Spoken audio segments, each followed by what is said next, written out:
देश के अलग अलग राज्यों के मुख्यमंत्री यही कह रहे हैं कि टीका नहीं है, टीका दीजिए, नहीं तो कैसे लगाएंगे। और यही समस्या छत्तीसगढ़ में भी है। देखिए, लोग आ रहे हैं लेकिन टीकाकरण केंद्र से वापस जाने के लिए मजबूर हैं। और तस्वीर जो है वो साफ देख सकते हैं आप कि ये टीकाकरण केंद्र है रायपुर का, बीटीआई ग्राउंड का। और यहाँ जो लोग आ रहे हैं उन्हें निराशा हाथ लग रही है और वापस जाना पड़ रहा है घर में। ऐसे ही दो लोग हैं।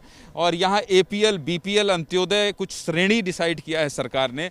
आप टीका लगाने आई थी? जी जी, मैं और मेरी बेटी। अच्छा, तो आपने रजिस्ट्रेशन किया था कुछ? जी जी जी, दोनों रजिस्ट्रेशन छत्तीसगढ़ वाला करवाए और आरोग्य सेतु से करवाए थे। छत्तीसगढ़ का जो सीजी टीका ऐप अभी कल लॉन्च हुआ है उसमें आपने करवाया था? जी जी जी, कल ही करवाए थे। दिखाइए जरा, उसका वो नोटिफिकेशन आया होगा आपके पास। तो क्या बोला, क्या क्या क्या नाम है आपका? तनुश्री सरकार। तनुश्री जी, क्या बोला वहां पर जाने के बाद? वहाँ पे दिखा रहा है कि सिर्फ मतलब एपीएल वाले लोग को नहीं लग रहा है, तो कोई लगा भी नहीं रहा है। और हम लोग पुलिस ग्राउंड में भी गए थे तो वहाँ पे भी हमें मना कर दिया था। कितने दिन से टीका लगाने के लिए चक्कर लगा रहे हैं? आज ही निकले, 2-3 जगह गए और ये हमारा चौथा जगह है। अच्छा, ये चौथा सेक्टर है। हाँ। अब मैं आपको वो दिखाता हूँ, सीजी टीका ऐप जो छत्तीसगढ़ सरकार ने लॉन्च किया है। और दावा ये किया है सरकार ने कि कोई परेशानी नहीं होगी। अब आपको ऐसा ऐप मिल गया है कि आप रजिस्ट्रेशन करिए और आइए टीका लगवाइए।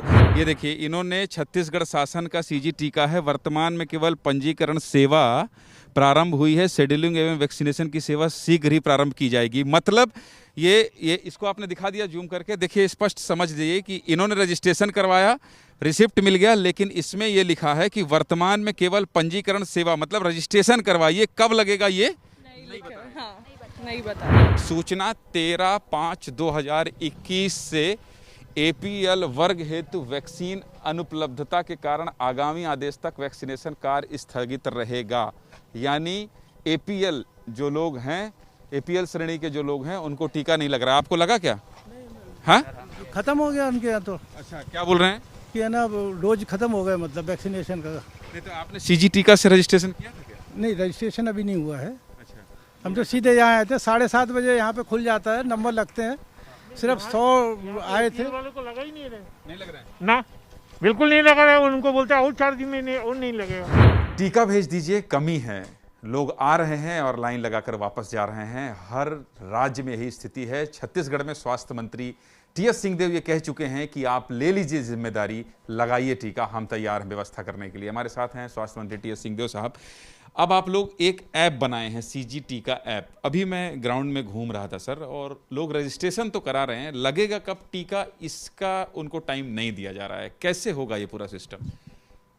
स्थिति वाकई में टीका की कमी की भी है और संख्या की एक अनुपात जो दिया गया है, 20%, 12%, 52% और 16% क्रमशः फ्रंटलाइन वर्कर्स, अंत्योदय, बीपीएल और एपीएल के लिए इनकी सीमा अभी रखी गई है कि जो रजिस्ट्रेशन करेंगे जिस वर्ग के हैं, उस दिन का कोटा जैसे ही आ जाता है, मान लीजिए 20% आ गया अपने फ्रंटलाइन वर्कर्स का, तो रजिस्ट्रेशन रुक जाएगा प्रतिदिन का। ये ऐप चालू हो रहा है, स्वाभाविक है कि शुरुआती दिनों में कहीं ना कहीं कोई अड़चनें भी रहती हैं। उनको देख समझ के हम इस प्रक्रिया को अपडेट भी करते जाएंगे और सरल और लोगों के मंशानुरूप बनाने की कोशिश करते जाएंगे।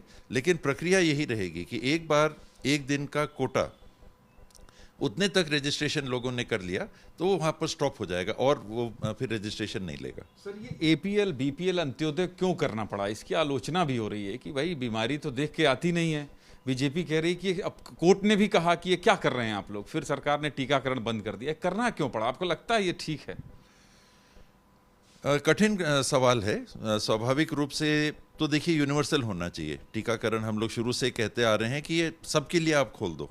कभी ये बात नहीं आई, पार्टी ने भी, सोनिया जी ने भी, राहुल जी ने भी, मुख्यमंत्री जी ने भी जो बात रखी, यही रखी थी शुरू से, हम लोग सब ने रखी थी कि सबके लिए आप लगाइए। जब टीकाकरण प्रदेश के पाले में डाल दिया गया केंद्र सरकार के द्वारा, तो हमको टीके नहीं मिल रहे थे। इतनी कम संख्या में टीके मिल रहे थे कि बात ये थी कि हम चालू भी कर पाएंगे कि नहीं। पहला लॉट आया था, खेप आया था 1.5 लाख टीकों का। अब हमको करना था 1.25 करोड़ लोगों की टीकाकरण। 1.25 करोड़ में हम 1.5 लाख किनको चुने? उस परिस्थिति में ये हुआ कि अगर चुनना ही पड़ रहा है, इतना दबाव है कि किसको चुने, तो जो सबसे समाज में पीछे की नीचे की सीढ़ी में है उनसे चालू कर देते हैं। उनको प्रभाव भी ज़्यादा हो सकता है, तंग बस्तियों में भी रह सकते हैं, संक्रमण के शिकार भी हो सकते हैं, तो वहाँ से चालू कर देते हैं। ये चालू की बात थी, प्राथमिकता देने की बात थी, कोई नीति नहीं बनी थी ऐसा, केवल प्रायोरिटी किसको दें, तो प्रायोरिटी उनको दी गई थी। अच्छा सर, अंतिम सवाल बहुत संक्षिप्त में, आपने कहा, आपका बयान है कि जो वैक्सीन बनाने वाली कंपनी है उसमें सीरम कॉपरेट नहीं कर रही है, पहले पैसा मांगते हैं, ऐसी भी स्थिति आ रही है? हाँ, ऐसी स्थितियां हैं। प्रयास हम लोग कर रहे हैं कि सुचारू रूप से चल सके। जैसे भारत बायोटेक है, वो सहयोगात्मक रुख उनका लगा, पैसे की भी बात आई, उनने पहले कहा भी कि एडवांस दीजिए, हमने कहा कि नहीं, सप्लाई के बाद अगर आप ले लें पैसा, तो मान गए। उन्होंने कहा कि हमको कम से कम इतने दिन में दे दीजिएगा, लटकाइएगा मत पेमेंट, हफ्ता 10 दिन में दे दीजिएगा, हम संतुष्ट हैं। ऐसा काम होना चाहिए इतनी बड़ी महामारी में। और सीरम इंस्टीट्यूट को भी आगे आके, अभी वो एडवांस कह रहे हैं तो ठीक है, जितना को सप्लाई के लिए वो कमिटमेंट करते हैं। हमने तो 75 लाख टीके के लिए उनको कहा है, 50 लाख कोवैक्सीन के लिए हमने भारत बायोटेक को कहा है। तो जितना वो कहते हैं कि हम 2 लाख देंगे, हम 3 लाख दे देंगे, हम 5 लाख इस तारीख को दे देंगे, तो हम उनको उतने का एडवांस देते चले जा रहे हैं और उतने टीके फिर आते हैं।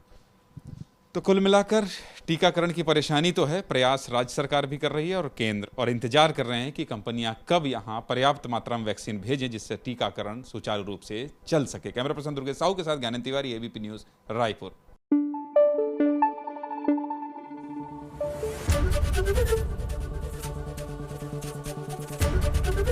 एबीपी न्यूज आपको रखे आगे।